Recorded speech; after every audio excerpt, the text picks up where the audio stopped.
Get the Bike Streets app for low-stress routes to any destination in Denver. This is how not to ride your bike in Denver. We made this video for you to pass on to folks when they say we shouldn't invest in bike infrastructure because people don't use it.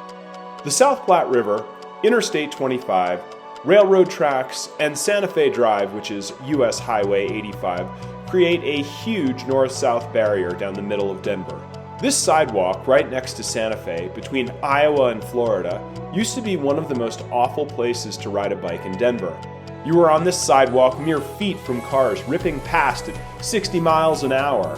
On one occasion years ago, not knowing what I was getting into, I rolled it with my 9 and 6-year-olds. Until this video, I have never disclosed this to their mother. It was bad. A few years ago, the city invested heavily in this spot and created a trail along the Overland Golf Course, separated from Santa Fe by a huge berm. If you're headed east, you've still got to cross Santa Fe at Iowa, where you have to cross about 25 lanes of traffic.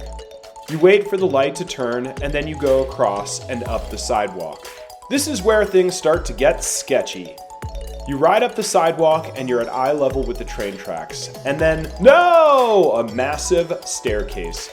This staircase is quite simply impassable, even if you happen to bring your trail-ready mountain bike. I tried to ride it 5 times and was just too scared to drop the steep, narrow double staircase. What you end up doing is carrying your bike down the staircase, riding under the train tracks, and then hiking up a similar staircase on the other side. So yes, the trail along the golf course is nice, but this is what it connects to. Imagine if you were driving on Florida and rather than this bridge over the South Platte River, you had to drive down, through the river, and back up the other bank. It's not about how good one section of infrastructure is, it's about how good the network is.